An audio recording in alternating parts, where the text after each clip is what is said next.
Baik, selamat pagi untuk Bapak dosen dan teman-teman semua. Terima kasih untuk kesempatan yang telah diberikan kepada kelompok kami. Kami dari kelompok 6 akan mempresentasikan hasil diskusi kami tentang pengembangan karyawan. Pokok pembahasan yang akan kami bahas yang pertama yaitu pelatihan dan pengembangan karyawan. Yang kedua, jenis tujuan dan manfaat pelatihan dan pengembangan. Yang ketiga, perbedaan pelatihan dan pengembangan. Yang keempat, langkah-langkah pelatihan dan pengembangan. Yang kelima, kelemahan pelatihan dan pengembangan. Yang pertama, pelatihan dan pengembangan karyawan. A. Pelatihan karyawan. Pelatihan adalah setiap usaha untuk memperbaiki performasi pekerjaan pada suatu pekerjaan tertentu yang sedang menjadi jawabnya atau suatu pekerjaan yang ada kaitannya dengan pekerjaan supaya efektif. Pelatihan biasanya harus mencakup pengalaman belajar, aktivitas-aktivitas yang terencana dan desain sebagai jawaban atas kebutuhan-kebutuhan yang berhasil diidentifikasikan. B. Pengembangan karyawan. Karyawan yang telah diterima kemudian ditempatkan memerlukan program pengembangan karyawan. Pengembangan karyawan ditujukan baik kepada karyawan baru maupun lama agar karyawan dapat mengikuti tuntutan organisasi dan berperan serta dalam organisasi secara nyata sehingga karyawan mampu menyelesaikan kinerja baik bagi organisasinya. Yang kedua, jenis tujuan dan manfaat pelatihan dan pengembangan. A. Jenis pelatihan dan pengembangan.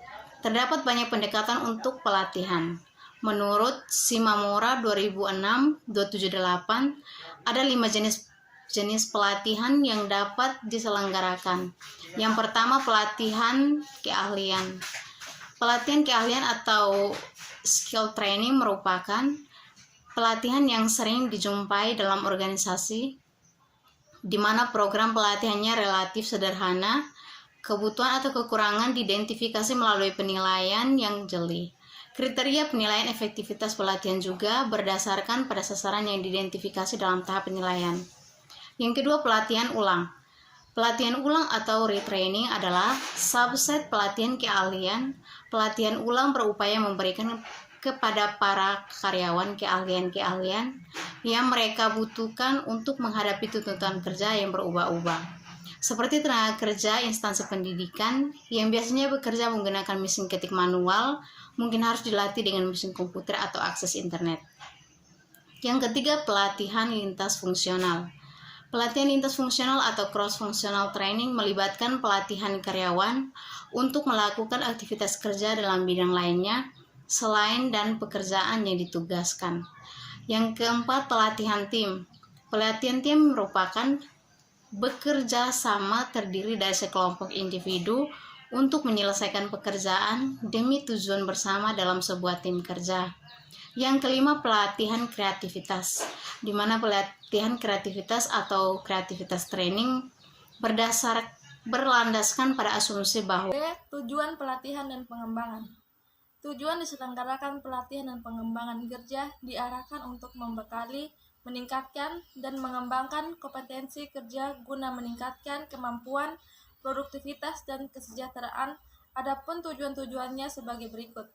Yang pertama, memperbaiki kinerja karyawan-karyawannya yang bekerja secara tidak memuaskan karena kekurangan keterampilan merupakan calon utama pelatihan. Kendati tidak dapat memecahkan semua masalah kinerja yang efektif, program pelatihan dan pengembangan yang sehat sering berfaedah dalam meminimalkan masalah ini. Yang kedua, memutakhirkan keahlian para karyawan sejalan dengan kemajuan teknologi. Yang ketiga, mengurangi waktu pembelajaran bagi karyawan baru agar kompeten dalam bekerja. Yang keempat, membantu memecahkan masalah operasional. Yang kelima, mempersiapkan karyawan untuk promosi. Satu acara untuk menarik, menahan, dan memotivasi karyawan adalah melalui program pengembangan karir yang sistematis. Yang keenam, mengorientasikan karyawan terhadap organisasi. Karena alasan inilah beberapa penyelenggara organisasi melakukan upaya bersama dengan tujuan mengorientasikan para karyawan baru terhadap organisasi dan bekerja secara benar. Yang ketujuh, memenuhi kebutuhan pertumbuhan pribadi. C. Manfaat pelatihan dan pengembangan. pengembangan. Pelatihan mempunyai peran besar dalam menentukan efektivitas dan efisien organisasi. Beberapa manfaat nyata yang ditanggung dari program pelatihan dan pengembangan Sinamora 2006-278 adalah: yang pertama, meningkatkan kuantitas dan kualitas produktivitas. Yang kedua, mengurangi waktu belajar yang diperlukan karyawan untuk mencapai standar. Yang ketiga, kinerja yang dapat diterima. Yang keempat, membentuk sikap, loyalitas, dan kerjasama yang lebih menguntungkan.